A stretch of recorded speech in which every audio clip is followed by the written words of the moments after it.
Hello, hello. Happy Sunday, everyone. How are we doing? It feels like such a huge block has been lifted, I think, because we have Mercury going direct again. We're kind of out of that post retrograde chaos and we're moving into Scorpio season. Yay! We're already in Scorpio season. It started on the 22nd here in Central Time in the Midwest, and it will go until, double check, November 21st. And that's in Central Time, like I said. So yay, I call this the season of the witch. There's a lot of different words for it. We have Samhain coming up, Halloween. I'm so excited. This is my Christmas. This is my favorite time of the year. So I was just thinking about what we should do. Let's pull a couple cards. I'm going to read a little section from this awesome book that my mom got me, The Sacred Herbs of Samhain. That's how you pronounce that, Samhain. Where I'll talk a little bit about, I just opened it up. And of course, I opened the page to the hawthorn tree, also called the May tree, and the whitethorn. I really like this book because it's really shifted my perspective on what kind of herbs I can use to clear my house. And this is important to me because every witch has like their thing, like their element. And I love fire for sure. I love to burn stuff. But I think my element is earth for sure. I love burning herbs in my house. I don't really want to use like white sage anymore. It's not that I don't feel connected to it. I really like it, but I think just what happened to it overall, like in the capitalist society, is not cool.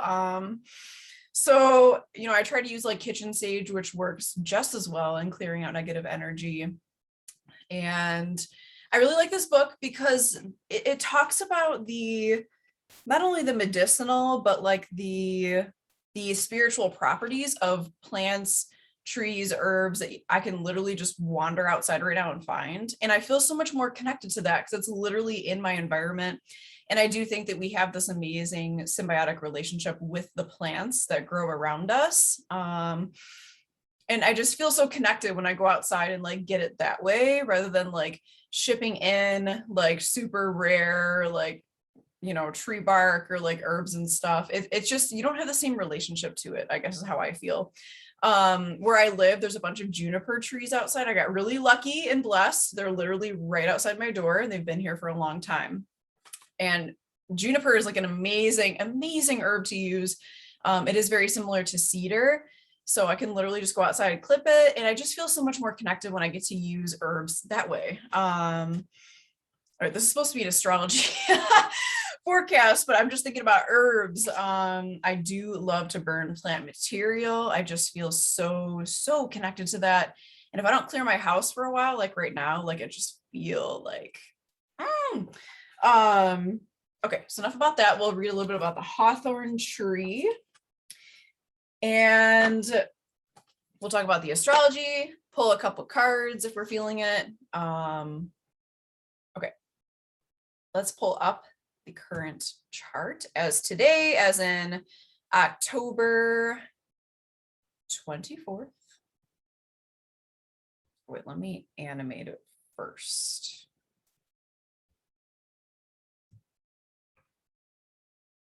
I know Mercury retrograde is over, but like it feels like it's not over for me because okay, let's get out of this. Because I know I've told you guys before, but Saturn, my natal Saturn is in my third house of technology and communication. So I feel that like, it's almost like I have Mercury retrograde in my chart because it's just always a struggle with vehicles and technology. Like it's always in retrograde for me, basically, is what it feels like. And now that Saturn is coming back to align with my Saturn, it's like, nothing is working. And I'm like, I thought everybody lived like this. Like, my phone not working and the car and the computer and the internet and like, but no, I was talking to my boyfriend about this and he was like, yeah, I don't really have trouble like that. I'm like, wow. Okay. So this is today's chart right now. The moon is in Gemini. we'll eventually have this like little grand trine forming between or among Saturn, Mars, Mercury, Moon, Lilith. There will be a couple actually. So what do we have going on today? Okay, I see we have like a little septile here between Mars and Venus, which is interesting. That is septile, right? Yeah. So septiles are openings. They are portals in this dimension and in the other dimensions. So it's funneling in something between Mars and Venus. That's interesting. Those are the lovers. When Mars and Venus get together, it sparks. It can be a lot of fighting, but it's also like the passionate kind of fighting, just between lovers, right? So, you know, having a septile there is very interesting. I would almost think that our relationships are serving as that portal right now to teach us something.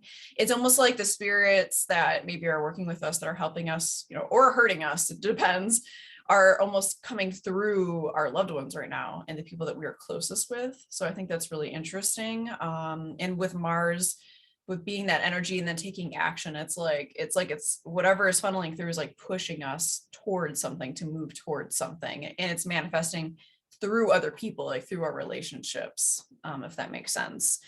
So today, looking at my calendar here.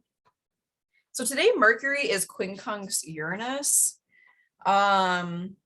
Exact actually. So this is a very like frustrating yet exciting kind of aspect, and having to do with the mind. So, you know, it's very frustrating. Uranus is like electricity. It's like the nervous system breaking through the Saturnian structures. Mercury is our mind, our communication, how we take in information, how we organize it, how we speak, body language. It can also be technology too, because that's sending and receiving messages. So having Uranus here, you know, this might actually be the technology problems that we're having right now. Now that I'm speaking out loud, this quincunx might be frustrating technology problems. So maybe it's not just me, like we always think it's about ourselves, right? Or I do anyway. This could be a source of technology frustration here. It could be miscommunication, things just not coming out the way that we want them to, the messages not sending the way we want them to, not receiving messages the right way. Quincunxes aren't like the end all be all, so it's a temporary energy, but this could be what's causing a bit of the issues right now with communication and technology and transportation too. So drive carefully out there. People might not be paying attention, or they're just getting really mad, you know, giving you the finger or whatever. So the next thing that we have, the moon is going to move into Cancer, and on Tuesday, the 26th, we have Venus in Sagittarius forming this square aspect with Neptune right here, 20 degrees. You know, Venus and Neptune are great because Neptune is often called the higher octave of Venus. So, you know, Venus is like worldly love and beauty, while Neptune is like otherworldly love and beauty. So they are very similar, but Venus is very much on this earth, you know, in this earth realm, while Neptune is like beyond it, in it, beyond it, through it, within it, without it. You know, Neptune is everywhere. Neptune is not bound by the laws of Saturn. So even though this is a square aspect, it's not necessarily negative.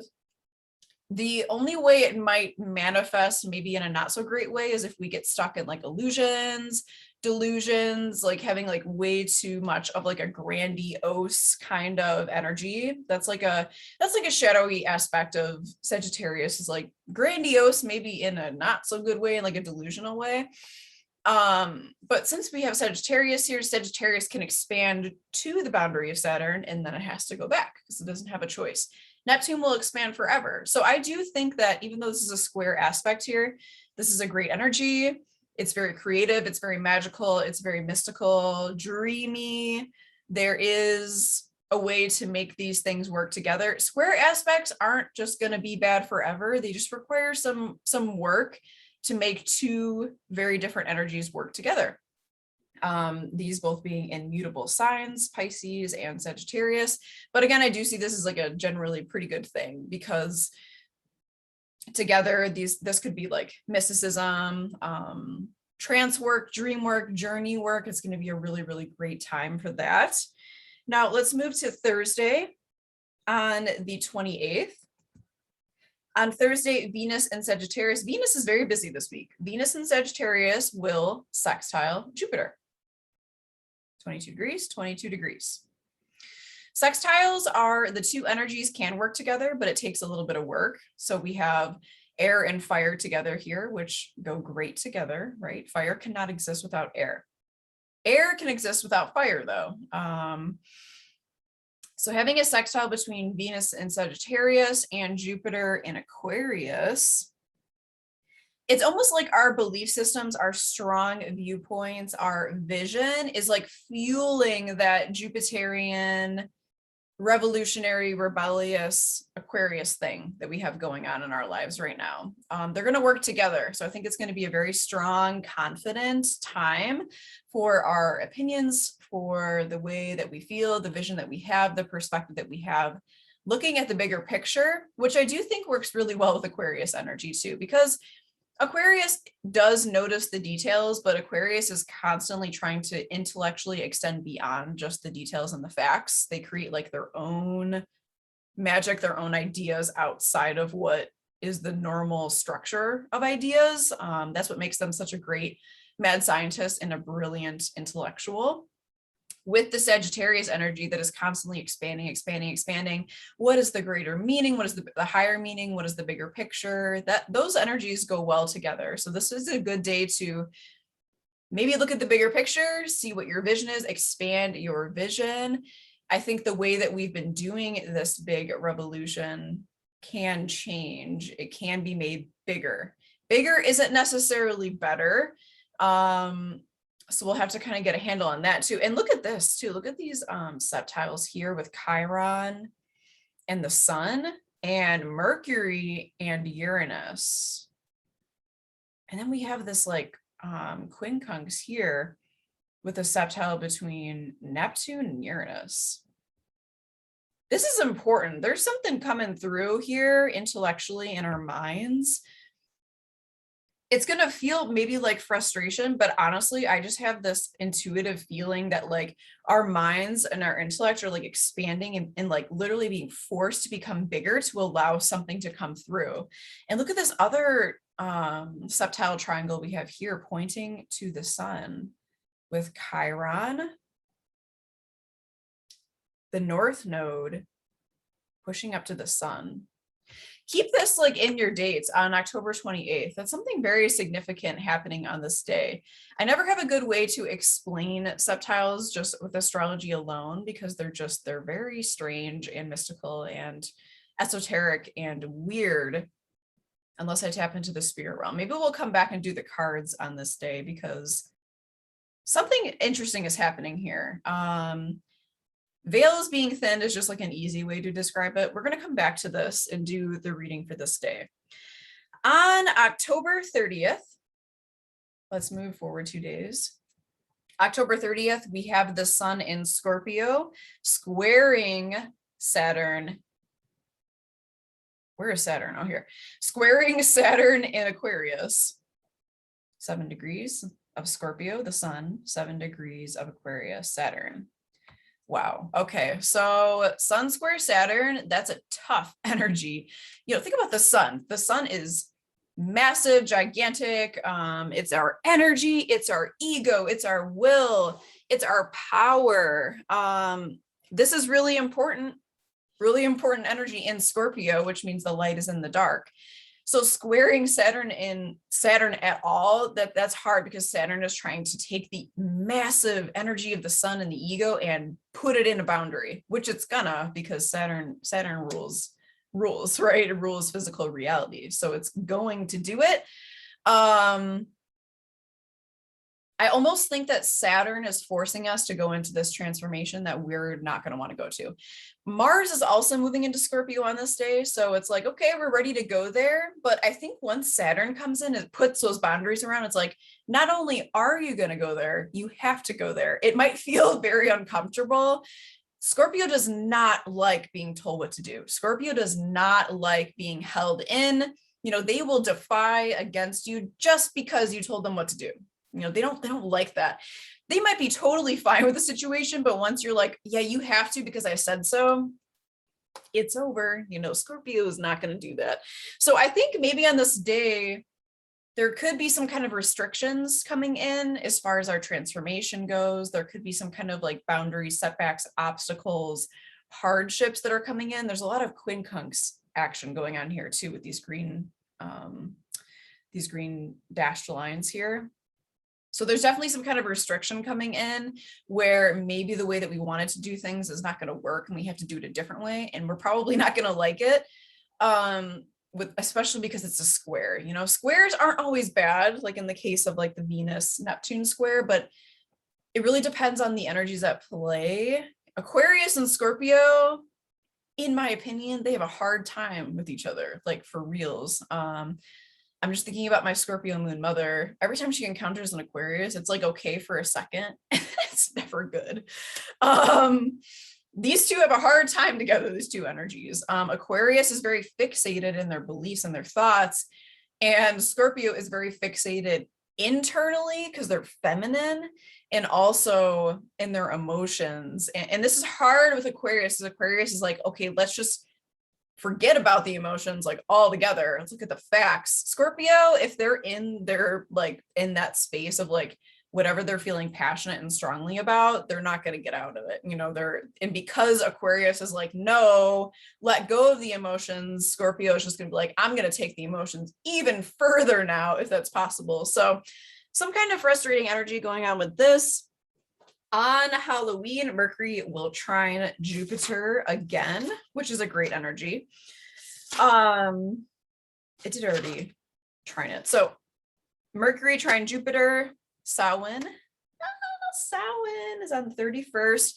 This is a wonderful energy. Lots of abundance, lots of growth, optimism, taking something, making it bigger, talking to your ancestors. I think it's going to be a great Halloween. I'm really excited. So, and just a little reminder, let's do a reading for this day, the 28th, because something is happening here. Let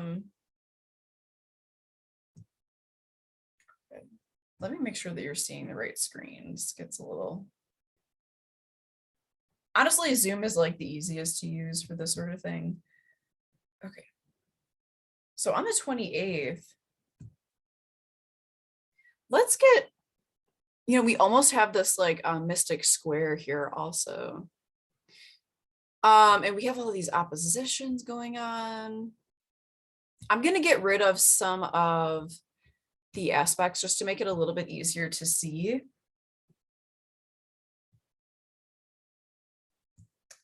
Magic aspects.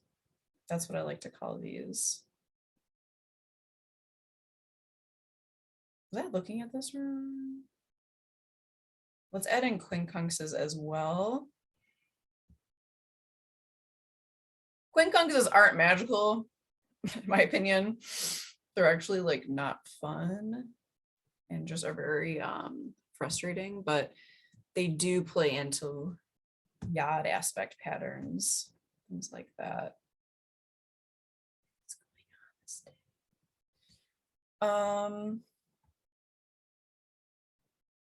There's quite a bit of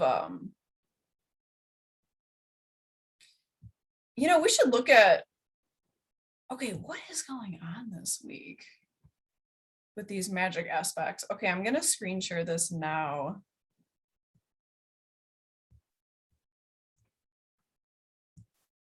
Okay, so this is back to the 24th. We already have this like it's called a golden yod in play. It's a very, very powerful aspect pattern where we can create magic out of nothing. We can manifest something really powerful into reality just using our own talents and skills alone. So just look at, and I have it set right now. What is happening? Okay, so I have it set right now just to quintiles, by quintiles, and also the 3 different types of septiles, septiles, biseptile, triseptile, and also quincunx. So on the 25th, this is like really interesting because I feel that all of this spiritual stuff is happening leading up to Samhain. So on the 25th, we have this witch's hat looking septile. You can kind of call it a yod because it looks like a yod. It's not technically a yod, but there is an aspect pattern happening with these septiles, and it's pushing through the moon in Gemini.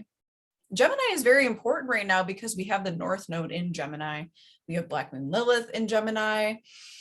And now the moon is pushing through the moon, connecting Pluto in the South Node. Wow. It's like on the 25th, tomorrow, we're being forced to really change something powerful from the past. And I think we're getting help doing so. This is like something that has to happen. That's how I feel about this. Something we really need to change and transmute and let go of. And we're going to feel it emotionally. See how it's pushing to the emotions? We're going to feel it emotionally. We're going to feel it in our intuitive inner feminine self. So this is really important. Something is coming through for us to help us really like effectively once and for all release something about our past, a part of ourselves, a part of our belief system, a part of our identity. This is big. Okay. Moving forward to the 26th, this is like what I was looking at. This is so interesting. Connecting the North Node with Chiron pushing through towards the sun in Scorpio. So we had this is a quincunx right here, frustrating. And then we have a septile here, septile there. I do feel this is like a lead up to Samhain. This has been in a really intense month. This is leading up to that point of the veils being thin, doing work between the veils, doing work on the other side. My cards are sitting right here. This is where this is going to help. The heart. The heart with the boat. And it looks like oh, it's actually like a little galaxy. It kind of looks like 2 rings. I thought that was like a garnet crystal. And notice how like there's like all of these beautiful, like bountiful, looks like wheat. It looks like they kind of look like violets actually, which violets also are symbolic of death. I'm sorry, I keep moving it. The heart. Okay. So something with, it's not that we're just letting go of like past patterns or things like that. It's like we're healing trauma. It's like the Judge, duality, and the Shaman. Okay, so this is like work we're doing in the other realms. Work that we're doing on the other side. I see there's 3 skulls on this card and a snake. And also a diamond. Oh yeah. I don't know if you saw my post. We're doing the dirty work. We're going in deep. All right. So we're doing some very important, significant work leading up to this point of Samhain, where the boundaries are non-existent, basically. And I think this is a really great time to take advantage of that and to do your journey work and do your trance work and practice and do whatever work that you're doing in your spiritual life. And on the other side to clear. Because I know Virgo is kind of like the purifier, but so is Scorpio too. You know, they're really manifestations of very, very similar energy. While Virgo is kind of like purification, but Scorpio is also purification. It's just, they're working in like the dirtiest, darkest parts of ourselves and of humanity and of living here and just everything. Like you know, Pluto, I think of Pluto as like the plumbing, like cleaning out the shower drain, you know, cleaning the basement, that junk drawer, you know, of our psyche. It's like really, really going into those like places and spaces of our psyche, of our soul, of our past lives too, with the South Node, and clearing out there, because that stuff can hold so much power over you and you don't even know it. That's the kind of stuff that we're going to be working with, I think, leading up. The Judge, there's a lot of skulls. There's a skull on this card, the Judge, and there's 3 skulls on this card, the Shaman. So obviously there's like a death thing going on here. There's also 3 arms and hands. This is like a really important time for trauma work, I think. Obviously the number 3 is significant too. 3 hands, 3 skulls. Okay, so let's keep going. On the 27th, look at this septile triangle. I don't know. I don't think this has like an official terminology in astrology. If it does, I don't know about it. But I always, whenever I see this in a chart, this is really significant to me. Actually, my best friend has one of these and she's like not into this stuff like whatsoever at all. She's a Taurus. She's like, I don't want any part of that. I think what you do is made up, but I love you. So it's, you know, whatever. That's kind of the vibe that I get from her. But this is really important too, pushing through Cancer, the past, again, the past, childhood. We're going in deep, you guys. We're healing some really deep, important stuff. I'm grabbing the traditional deck now just so I can get a better read. It is hard for me to do it on the spot. Okay. The Hermit. We're going inward. We're not going to find it outside of ourselves, whatever it is. Okay. I have the World reversed. We can't finish this cycle because there's still stuff that we haven't healed yet. There's still stuff going on that we just haven't tapped into that's really important to do. And I think we can do it this week if you set your intention to do that work, to do that difficult trauma inner work. I also have the 5 of Wands. Everything happening out there right now is a distraction.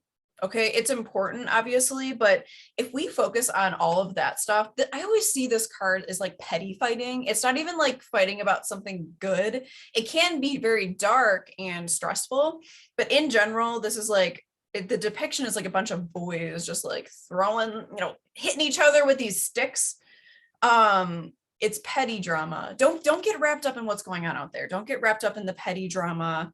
Because that's just not going to serve you right now, because what we have to do is really important, because there is a cycle that we are trying to end right now, that we need to end if we want to tap into the next level of our spiritual growth and our learning. All right, we'll go back here and then I'll get this off the screen.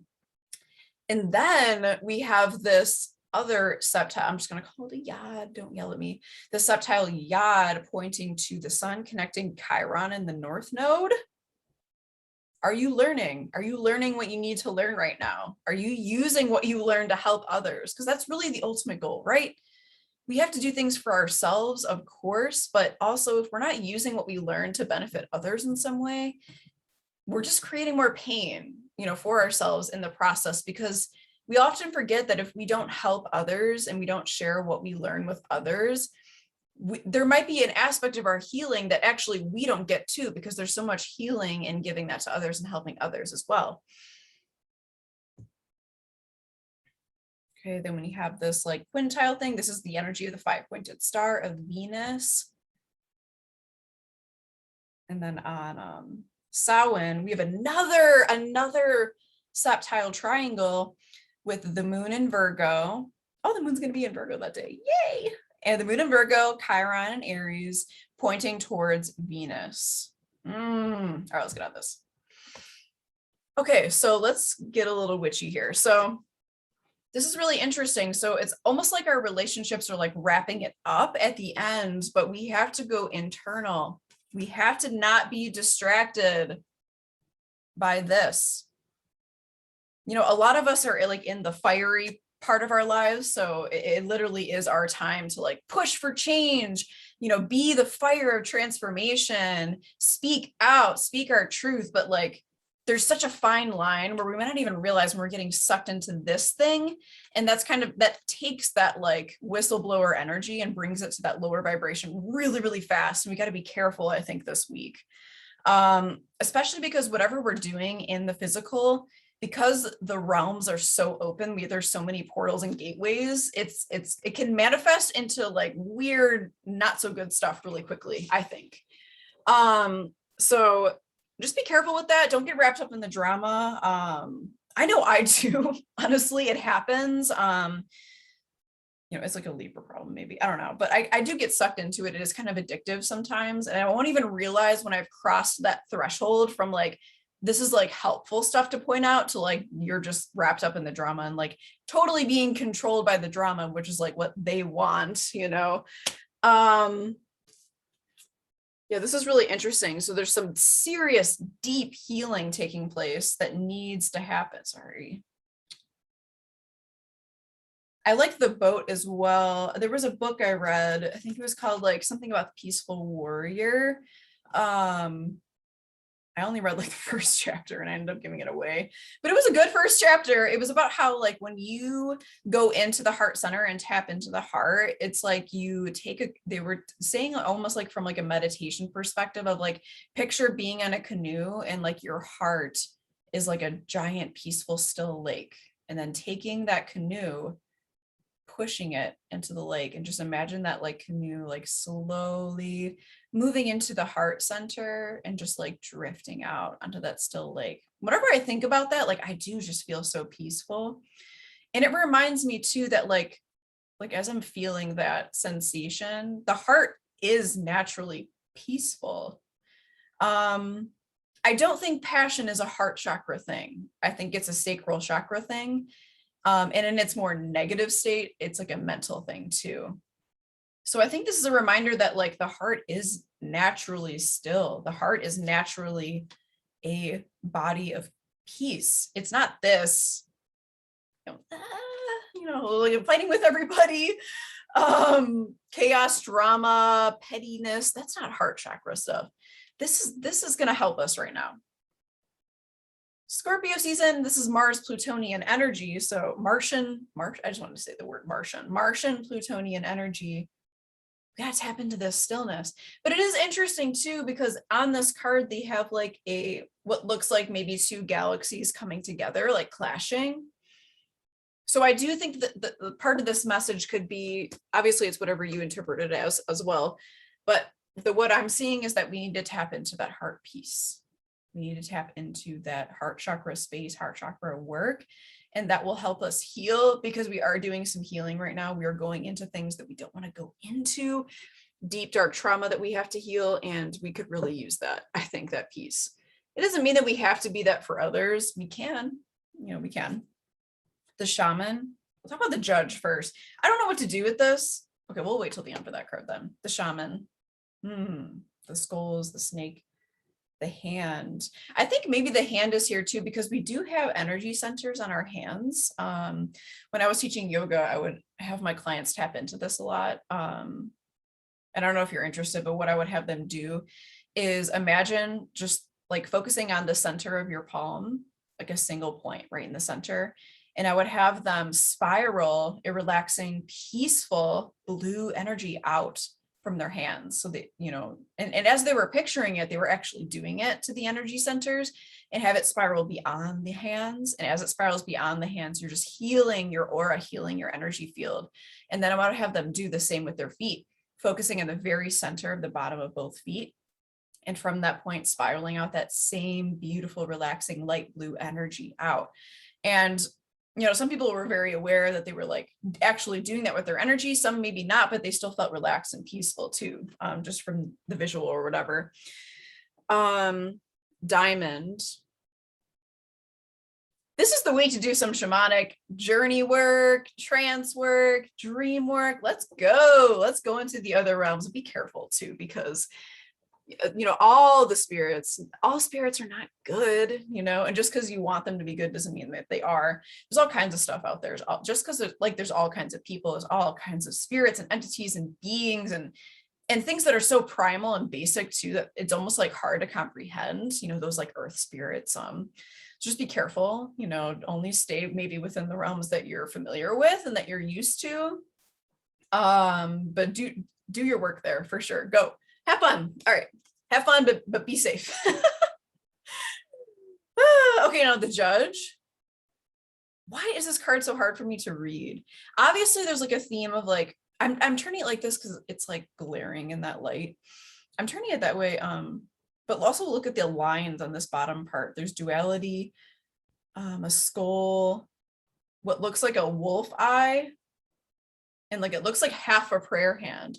You know what this reminds me of? Oh my gosh. Okay, so in the Discord, go over there and check that out. But Jamie and I have been talking about the Bible codes, and I was just reading last night that the covenant, God making a covenant with Abraham and with the people and whatever, it's actually based on this very ancient tradition where they would sacrifice animals and they would cut the animals in half and place opposite ends of the animal together again. Or they would cut them in half and like literally ritualistically walk through the halves of like the sacrificed animals. And that's where the covenant, the term covenant, the idea actually came from.